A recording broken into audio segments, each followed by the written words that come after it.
Pulivendula ZPTC ఎన్నిక కాకరేపుతోంది. ఇరు party సంబంధించిన అగ్రనాయకులు సైతం ప్రచారంలో పాల్గొంటారు. ఒక జెడ్పీటీసీ స్థానానికి జరిగే ఎన్నిక కోసం ఒక రాష్ట్ర స్థాయిలో నేతలందరూ కూడా ప్రచారంలో పాల్గొంటారు. మనతో మనకి నంద్యాల ఎంపీ శబరి గారు ఉన్నారు. అలాంటి ప్రతినిధి మేడం, ఎందుకు ఒక పులివెందుల జెడ్పీ స్థానానికి తెలుగుదేశం పార్టీ ఒక ఎన్నికని ఇంత ప్రతిష్టాత్మకంగా తీసుకుందంటారు? ఇది ప్రతిష్టాత్మకంగా తీసుకున్నామంటే ఒకటి గమనించాలి మీరు, తెలుగుదేశం పార్టీ నాయకులు కానీ కార్యకర్తలు కానీ మా కుటుంబ సభ్యులు లాంటి వాళ్ళు.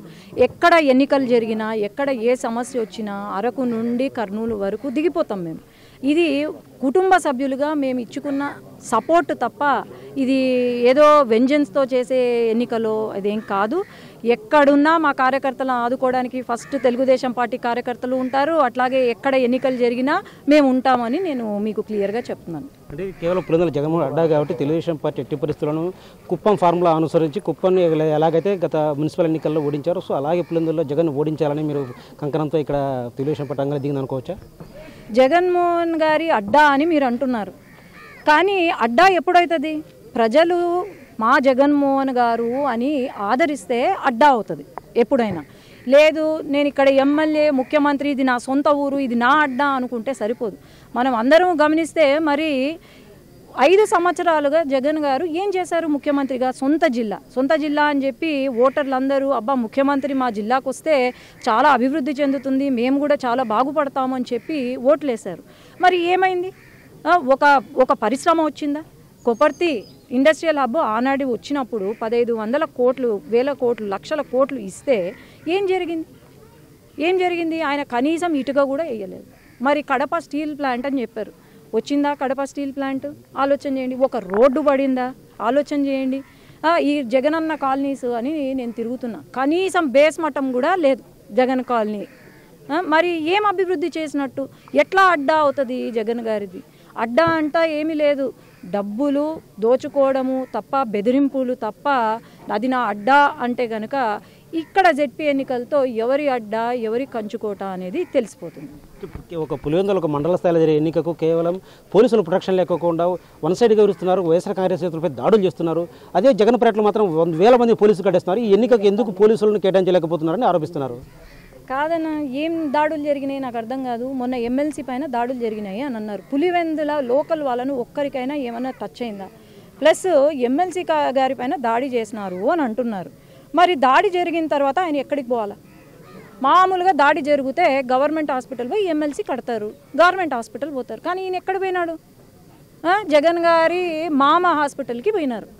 ఆడనే అందరూ ప్రెస్ మీటు అబ్బా నాకు దెబ్బలు తగిలినాయని చూపిస్తారు, కానీ అక్కడ దెబ్బలు తగిలినాయా లేదా కూడా తెలీదు. ఒకసారేమో ఇక్కడ నెట్టికి బ్యాండేజ్ చేస్తారు, మళ్ళీ ఇంకొక ప్రెస్ ఏమో చేతికి బ్యాండేజ్ చేస్తారు. అసలు ఎక్కడ తగిలినాయి దెబ్బలు ఏంటి? నాన్ లోకల్స్ వచ్చి ఇక్కడ ఇన్వాల్వ్ అయ్యి ఘర్షణలు గురి అయ్యి తెలుగుదేశం పార్టీ పైన ఒక మచ్చ తీసుకురావాలని తప్ప ఏం లేదు. మనం అందరికీ తెలుసు వీళ్ళు రాజకీయాలు ఓడిపోతున్నాము అని తెలిస్తే ఎట్లా ఉంటాయి వీళ్ళ రాజకీయాలు. మనం చూసినాం ఆనాడే సొంత చిన్నాన్నను కూడా హతమార్చారు. మరి సొంత చిన్నాన్నను చంపినప్పుడు కనీసము ఏమన్నా చేస్తున్నారా? ఒక కొడుకుగా ఏమన్నా న్యాయం చేశారా ఆ కూతురికి అంటే లేదు. ఇప్పుడు కూడా అదే ఓడిపోతామని చెప్పి ఈరోజు అంతా దాడులు చేపించి అందు చేస్తున్నారు తప్ప ఇంకేముంటుంది ఇక్కడ? అంతకుమించి ఏం లేదు. ఎవరికి కావాలా ప్రొటెక్షన్? మేము నీతిగా చేసే రాజకీయ నాయకులకు మాకేం ప్రొటెక్షన్ అవసరం లేదు. ఈరోజు లతమ్మ ఒక్కటి పోయి ప్రచారం చేయమన్నా చేస్తారు. ఈరోజు బీటెక్ రవి గారు ఎన్నో సంవత్సరాల నుండి పులివెందులలో అపోజిషన్ ఎవ్వరూ నిలబడలేని దగ్గర రవి గారు నిలబడి ఎన్నో సంవత్సరాలుగా పోరాడుతున్నారు. తెలుగుదేశం పార్టీ జెండా ఇక్కడ ఎగిరేస్తుంది అంటే రవి గారి వల్ల, అక్కడ ఉన్న నాయకుల వల్ల, కార్యకర్తల వల్ల. ఇది మనం అందరం గమనించుకోవాలా. లేకపోతే వాళ్ళ అడ్డా అయితే ఇక్కడ తెలుగుదేశం పార్టీ కార్యకర్తలే కనపడరు. కానీ ఈరోజు ఇంటింటికి తెలుగుదేశం పార్టీ కార్యకర్తలు ఉన్నారు కాబట్టి మీరే నిర్ణయించుకోవాలి. ఇంకా అంటే ఇటీవల సునీతమ్మ గారు కూడా చెప్పారు, వైఎస్ వివేకాన్ని చంపింది బీటెక్ రవి, తర్వాత ఆదినాయుడు వీళ్ళంటూ కూడా సంతకం పెట్టాలంటూ అవినాష్ రెడ్డి ఒత్తిడి చేశారని. అయితే నేను దాన్ని తిరస్కరించానని చెప్పారు. అంటే ఈ వైఎస్ వివేకాన్ని సొంత మానవాళ్ళు చేశారు సార్. సో ఈ హత్యని ఎలా చూస్తారు? హత్యని ఎలా చూడడం ఏంటి? జరిగినప్పుడు గుండెపోటు అని చెప్పిరి, సాక్షిలోనే వచ్చింది గుండెపోటు అని చెప్పి. ఆ తర్వాత మళ్ళా సునీతమ్మ వచ్చి లేదు ఇది నాకు పోస్ట్ మార్టం చెయ్యాలి అని చెప్తే సాయంత్రానికి ఇది గుండెపోటు కాదు ఫస్ట్ బీటెక్ రవి గారు చేశారు అన్నారు. మళ్ళీ ఆదినారాయణ రెడ్డి గారు చేసినారు. తర్వాత ఏమన్నారు? మా సీఎం గారే చేపించారు అని చెప్పారు.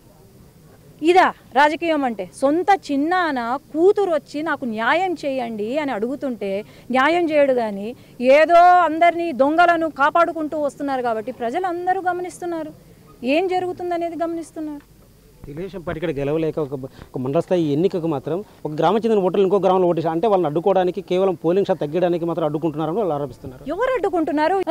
లేకపోతే రౌడీలను ఎందుకు దింపుతున్నారు? ఇక్కడ పార్టీలో వీళ్లకు సపోర్ట్ చేసేది రౌడీ వెధవలు తప్ప ఇంకెవరు లేరు. నోరు తెరిస్తే బూతులు. ఒక విలువలతో కూడిన రాజకీయాలు చేస్తున్నారా వీళ్ళు? ప్రజలు గమనిస్తున్నారు, ఇవన్నీ కూడా చూస్తున్నారు, ప్రజలే బుద్ధి చెప్తారు. అంటే మీరు ఇక్కడ ప్రచారానికి వచ్చారు, అట్ ద సేమ్ టైం ప్యారలల్గా మీ తమ్ముడు కూడా బైరెడ్డి సిద్ధార్థ రెడ్డి ఈరోజు ప్రచారానికి దిగారు. సో అన్నా చెల్లెల మధ్య పోరు ఇక్కడ స్థానికంగా కూడా ఉండబోతుందా? అన్నా చెల్లెల మధ్య పోరుంటే నేను గెలిచేదాన్నే కాదు, అది చెప్పండి. ఆడ సీటు ఎవరికి వచ్చింది, ఎవరు గెలిచినారు? ఇడ ఎవడు అన్న ఎవడు తమ్ముడు? ఇక్కడ ఇదో నా అన్న తమ్ముడు ఉన్నారంటే ఇక్కడ తెలుగుదేశం పార్టీ కార్యకర్తలు తమ్ముడు తమ్ముడు అని అక్క పైన ఎవరు కేసులు పెట్టరు. 6 సంవత్సరాల పాటు నా పైన కేసులు పెట్టి నన్ను ఎంత సఫర్ చేసినారో నాకు తెలుసు. ఒక ఆడపిల్లగా, ఒక డాక్టర్గా నన్ను తిరగనీలే, నా పైన అట్రాసిటీ కేసులు పెట్టినారు. అప్పుడు వాళ్ళేంది తమ్ముడు అన్న? ఇక్కడున్నారు నా అన్న తమ్ముళ్ళు, అది గమనించుకోండి మీరు.